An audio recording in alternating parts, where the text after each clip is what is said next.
नमः श्रीयतिराजाय विवेकानन्दसूरये सच्चित्सुखस्वरूपाय स्वामिने तापहारिणे. Prabuddha Bharata is one of the oldest English journals in India. It is the official organ of the Ramakrishna Matin mission, started by Swami Vivekananda in 1896. Prabuddha Bharata brings out a special issue in the January month of each year, focusing on a particular topic. This year, Prabuddha Bharata dedicated its January 2022 issue on a very pertinent topic, a contemporary topic called Living a Meaningful Life in a Digital World. The first question that arises is, what made us to think or bring out this topic in the first place? You see, the world we live in is no longer an organic world. It is slowly or gradually transforming itself into a digital world. What we found around is overwhelming digital and communication technology exerting its influence, very great influence, tremendous influence, overwhelming influence on the human beings. And I also have a personal experience in this respect. I read about the teenagers who have committed suicide because the parents refused to buy them the smartphones with internet. And also I have read several incidents about parents refusing to allow the teenagers extensive time to spend on internet, games, music and entertainment, and teenagers rebelled against the instructions of their parents, and some of them even committed suicide. And more than that, we received an article for our issue in the month of May 2021. We published that wonderful article by Dr. Alan Hunter, an emeritus professor in Coventry University in the United Kingdom. The topic of the article is New Era, New Dimension. He says we can make credible predictions. What kind of predictions is it? Computers 1,000,000 times more intelligent than every human being will be developed. This is one of his predictions.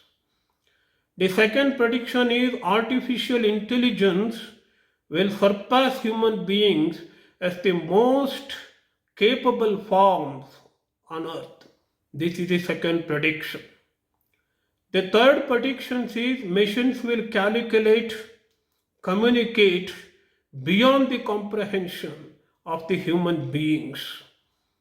And he has also predicted what is called the emergence of non-biological intelligence.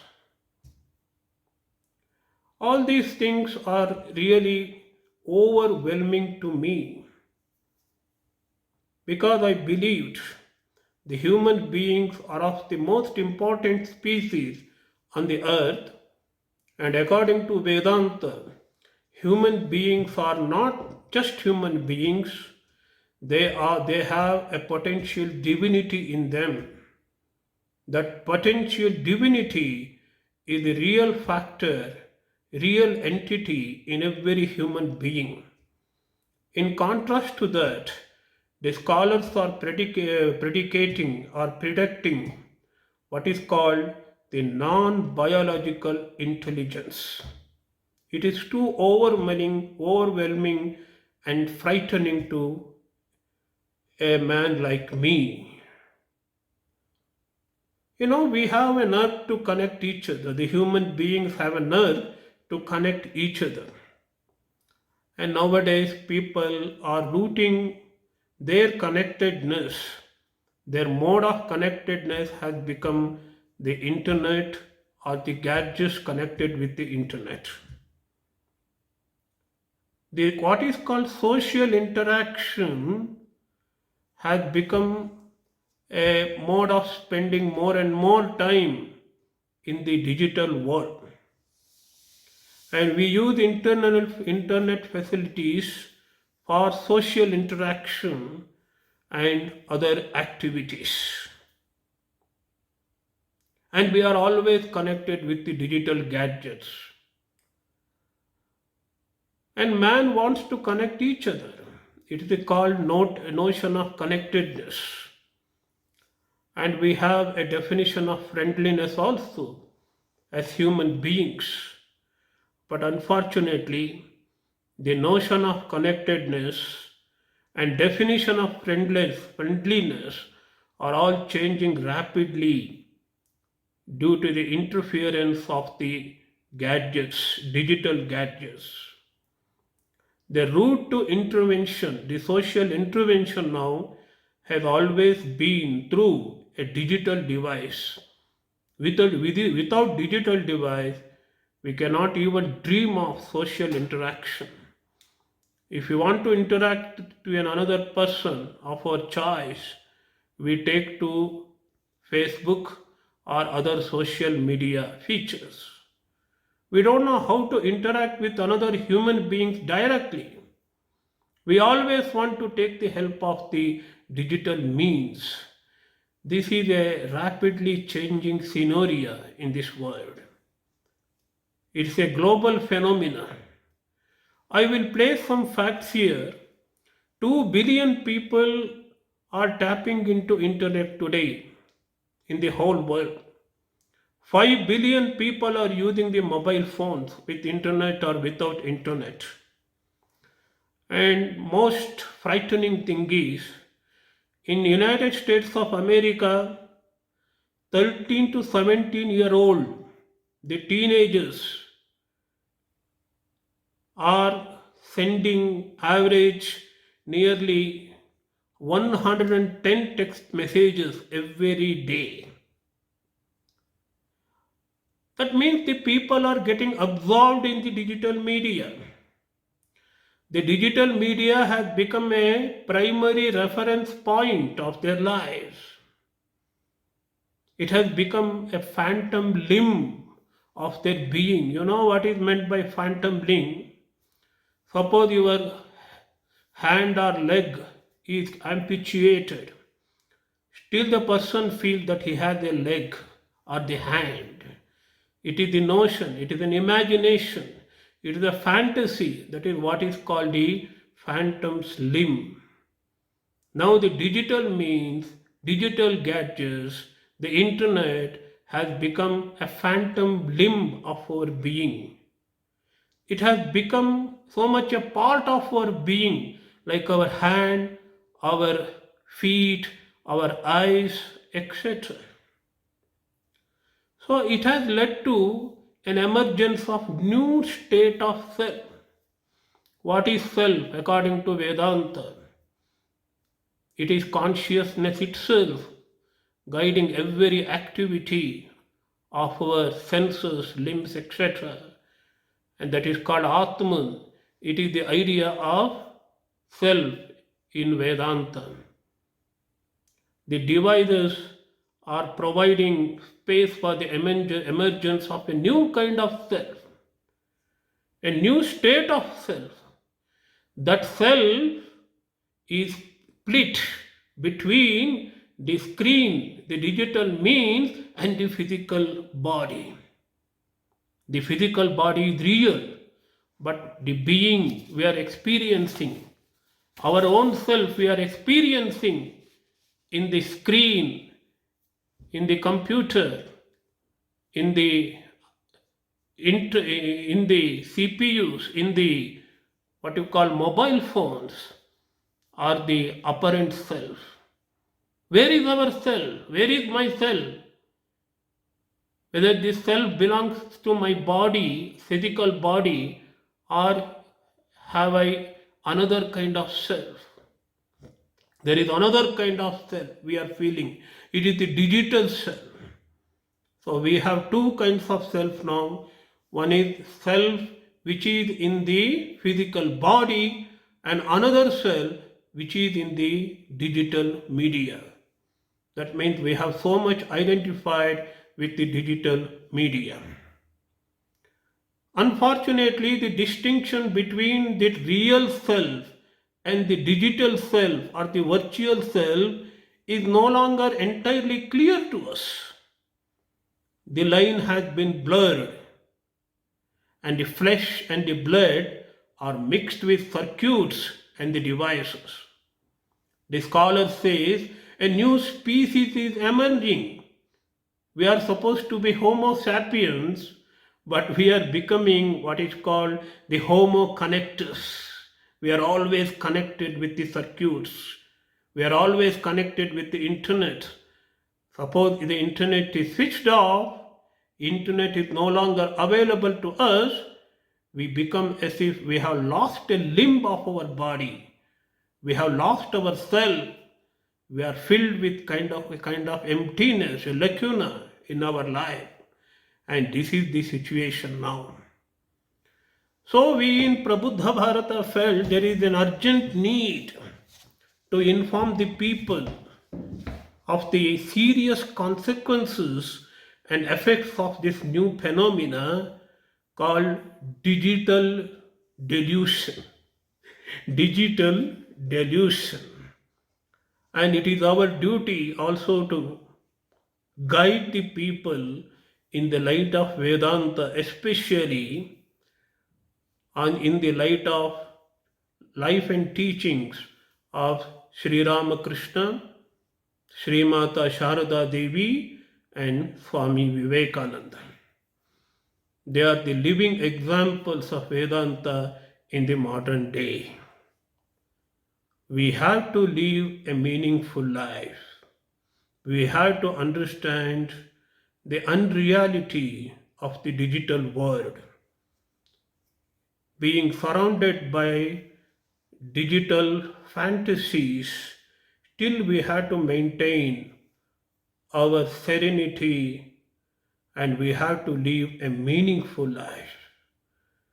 And Vedanta teaches us how to lead a meaningful life, and this is the very purpose of bringing out the special issue on the subject how to lead a meaningful life in this dangerous and self-inflicted situation. I want to add another personal note here. Most revered President Maharaj, revered Smarananandaji Maharaj, before I came to Mayavati, I could meet him and seek his blessings. He told me clearly, revered President Maharaj, study the contemporary books, analyze the contemporary issues, and write on the contemporary topics. This is one of the instructions given to me by none other than the present President Maharaj, Srimad Swami Smarananandji Maharaj. Also one of the revered monks of the order, the scholar, a great educationist, a great teacher, and he is my personal teacher also. Swami Bhajananandaji said to me that Prabuddha Bharata should be sensitive and responsive to what is going on around. I kept these teachings, instructions of the senior monks, revered monks in my mind, and I decided to bring out the special issue of the Prabuddha Bharata. January 2022 issue of Prabuddha Bharata on this very contemporary issue, contemporary topic called how to lead a meaningful life in a digital world. The second question I had to answer is, And what are the insight you got after reading some of the article?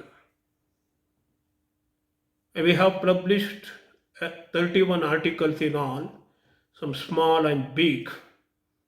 I can only cite some of the articles and tell you some of the great insights the learned authors, the monks, have given to the society, or the readers in particular, and the whole society in the general. First, I will take up my own editorial. I have given the concept, a new concept. It is not a new concept. It may look kind of an innovative concept, but it is the age-old concept of the Upanishads, the Gita, the Bhagavata, and the Ramakrishna Vivekananda literature. What is that concept or the idea?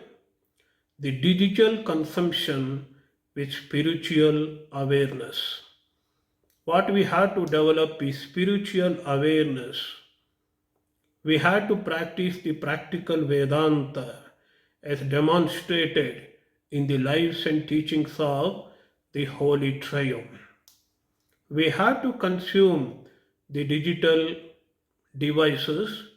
We have to continue to use mobile phones, internet, but we should develop spiritual consciousness, and we should be mindful of the unreality, the temporariness of the digital world. We should try to live a life centered on God, God-centered life, as advocated by Sri Ramakrishna in his life and teachings. Swami Atmarupanandaji, one of the senior monks of our order, highlights Swami Vijnananandaji's teachings. Swami Vijnanananda is one of the direct disciples of Sri Ramakrishna. And Swami Vivekananda says, real welfare lies in using things properly. Wrong use of things brings misfortune. Swami Atmarupanandaji says, we have to replace the word things with the tools. That means we have to make use of the digital tools properly. Wrong use of the digital tools brings misfortune. And Atmarupanandaji says in the end, learn to see the cell phone and computer as a tool. Nothing more, nothing less. They are just the tools. They cannot be a part and parcel of our being. They are not of much importance in our life. They are just the tools, and we have to learn to use them as mere tools. Swami Nityastanandaji, another scholarly monk, has written an article called The Rule of Technology. He says technology is ruling us imperceptibly.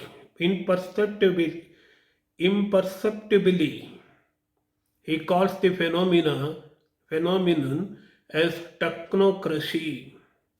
We are living in the age of technology. The technocracy is all important regime that is ruling the whole world.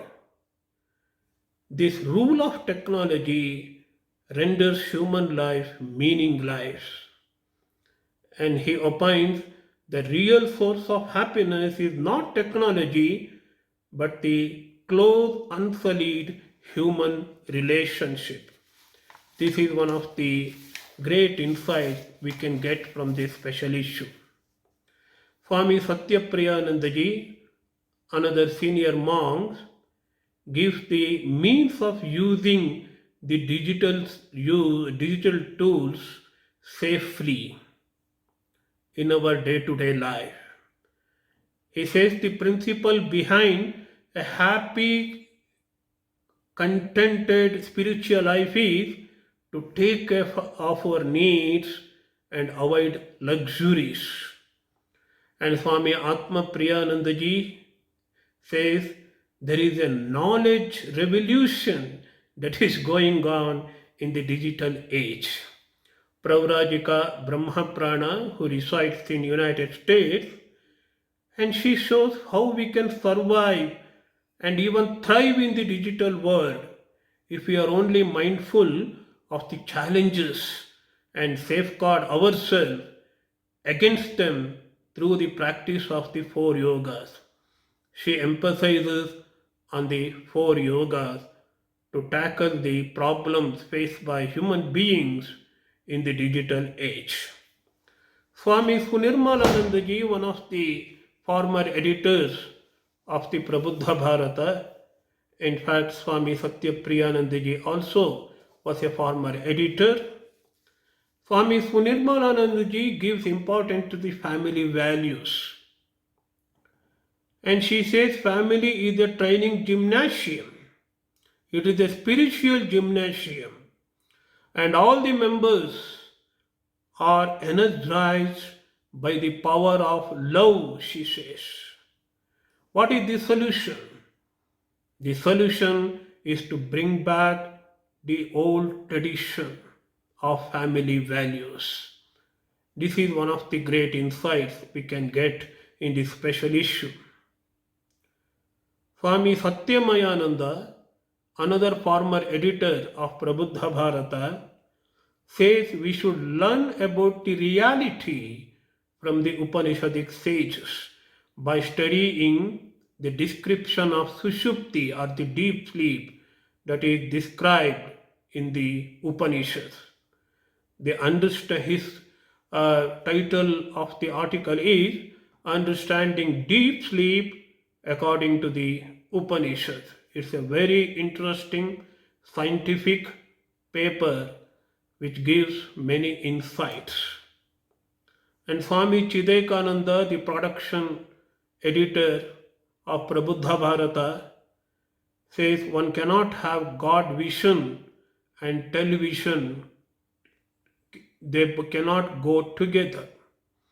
His title is based on famous statement by Swami Asheshanandaji Maharaj, who is one of the disciples of the Holy Mother. So as spiritual aspirants, what is important is to understand that the internet adversely affects us, is affecting us. So we have to develop what is called linear literary mind, the concentrated mind, undistracted mind. It is called the linear literary mind.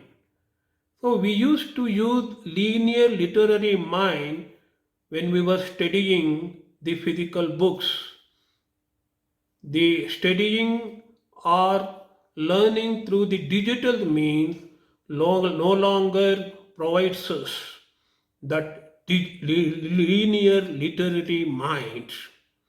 So we have once again go back to the old habit of physical books for deeper understanding without any distraction.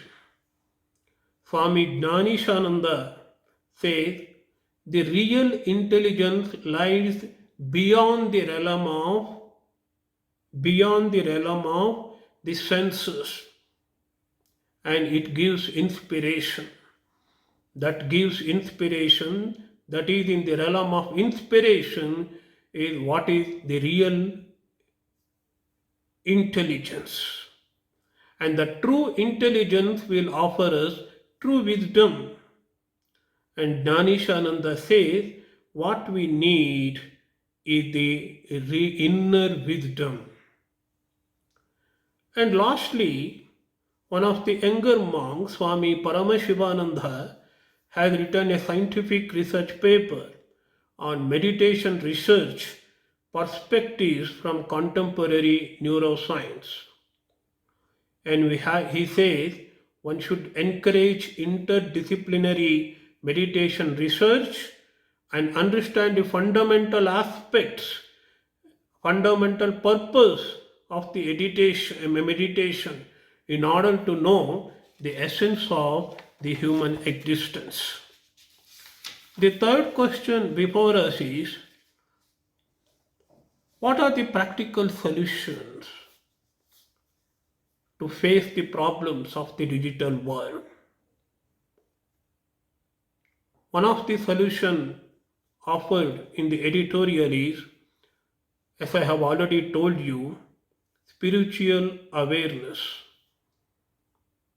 And I have quoted from the Ishavasya Upanishad, Ishavasyamidam sarvam, the whole world has to be enveloped with the God. Rather, I have quoted another verse, Yasmin sarvani bhutani atmanyevanupashyati. Yasmin sarvani bhutani atmanyeva abhut vijanataha tatra komohaha kashokaha ekatva manupashyataha. To the man of realization, all beings become the very self, then the delusion and the sorrow cannot be there because he is seeing the oneness in all. So we have to study the Upanishads in depth. We have to study the Vedantic works and also Ramakrishna Vivekananda literature for the practical methods to implement the great spiritual ideas of the Vedanta. This is one of the practical methods. So these ideas become the guiding light in our mundane activities. And we should always practice that awareness consciously in our day-to-day activities. That awareness will transcend our psyche to the higher level, and so that we will be able to see all happenings in the true perspective and enjoy the bliss of divine in every moment of our lives. And Vidyaranya in his Panchadashi says it is possible. We can perform the daily activities with the spiritual awareness. The worldly duties do not come in the conflict with that divine knowledge. So we have to transcend the present state of duality and fix our minds on the ultimate reality. It elevates our mind to such a lofty pedestal, and everything and everyone becomes the manifestation of that divine consciousness. As an example, we can take what monks do or serve in the Ramakrishna monasteries. They do spiritual practices, meditation, study, japa, etc. In the same time, they engage in intense spiritual activities for long time of the day. Still they maintain the spiritual attitude. This should be the model for our life, whether we are householders or the monks. First, let us prioritize our goals, and then we will pursue the activities pertaining to them. What we important is our lives.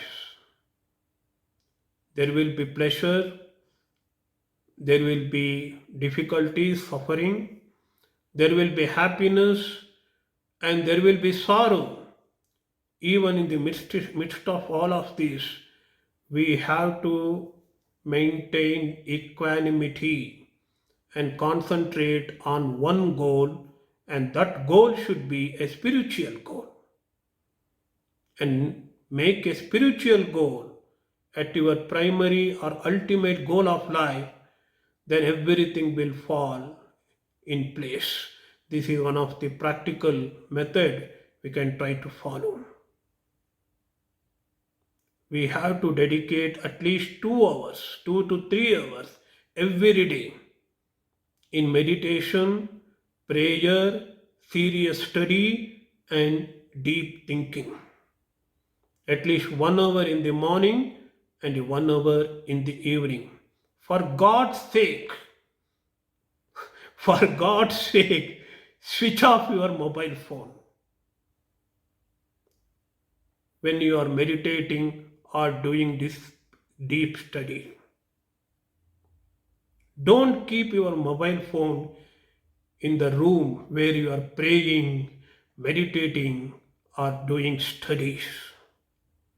Because Brahma Prana Mataji in her article says, research has shown that small phone is so addictive. Just having a phone in the room decreases our IQ even when the phone is switched off, turned off. Beware of your mobile phone. Keep it aside. Keep it in another room. Turn it off. 1 hour, 2 hours when you are engaged in deep study, spiritual study, deep meditation, or serious thinking. This is my earnest prayer, earnest request, because I am trying to practice that now. I have found it very, very beneficial to me. When I try to read something serious or try to write something serious, I am now turning off the mobile phone. It is not enough to keep the mobile phone aside and try to read, write, or meditate. Mobile phone is very addictive and very distracting. So we have to switch it off. It is time to turn it off. Switch it off, the mobile phone. This is one of the practical suggestions I can offer to you. Ultimately, one thing, a Vedantic truth we have to remember. Even this world is unreal. Everything is impermanent. Unreality as if is projected on the reality. This world is unreal and it is projected on the reality called Atman or the Brahman. In the same way, digital fantasy, digital delusion, digital world is projected on the so-called apparent reality called the world. It is the projection of another unreal world on already unreal world. It is very, very dangerous. What we have to remember is it is only a digital world. It is not a real world. The virtual reality, VR, is only just virtual. Virtual reality, it is not real reality. And artificial intelligence is only an artificial, it is not real intelligence. So we had to be aware of this. I cannot instruct you like children what to do and what not to do. I only request you to develop this awareness, spiritual awareness, and to develop the discernment, what is real and what is not real, what is good for us and what is not good for us. My humble request in the end, if you have not become subscribers to Prabuddha Bharata, please subscribe and get the special issue. The copies are still available. And if you have already subscribed for Prabuddha Bharata and have received the copy of the special magazine, special issue, please go through it leisurely, slowly. Don't just turn the pages with restless mind. Do serious reading of the special issue, but it contains many insights. many good techniques to live a meaningful life in a digital world. Thank you very much. Om Shanti Shanti Shanti Hari Om Tat Sat Sri Ramakrishna Arpanamastu.